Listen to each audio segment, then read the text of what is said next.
I'm just glad the bride in this movie's title was more consenting and had more screen time.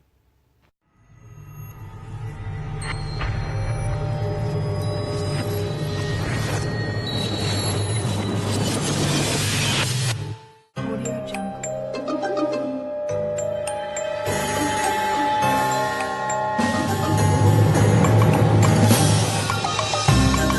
Audio Jungle.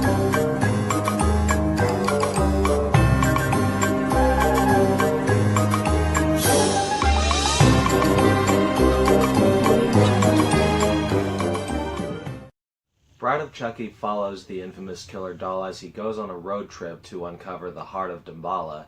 This time around, he has a little partner in crime.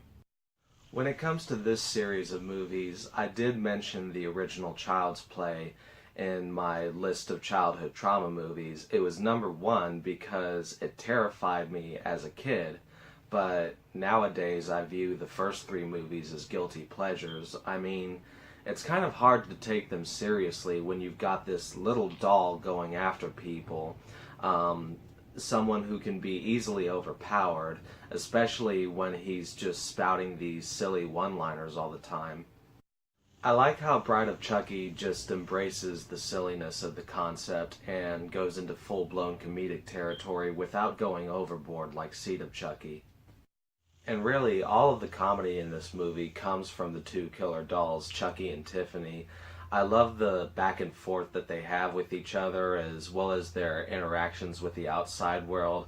I love how they bicker. I like the scene where Tiffany kind of criticizes Chucky for just stabbing people all the time, pretty much asks him why he doesn't get more creative. And speaking of creative, this movie does have some pretty awesome kill scenes. In particular, I love this one bit where a guy gets a bunch of nails shot into his face, and the way that it happens is just implausible as hell, but that kind of adds to the awesomeness of it. When it comes to criticisms for the movie, for one thing, I thought that the side characters in this movie, the human characters, were just kind of meh. I mean, they weren't terrible, and they were useful to the story when it came to getting Chucky and Tiffany from point A to point B, but really they just felt like these generic characters that you've seen in a million other movies from the 90s, and I feel like the film could have benefited from having them be a little more funny and eccentric, just like the killer dolls.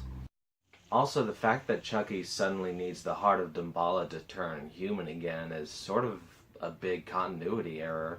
I mean, he never needed it in the previous movies, so why bring it up now? I guess it's just an excuse to sort of have this movie's storyline exist with kind of a fun road trip aspect.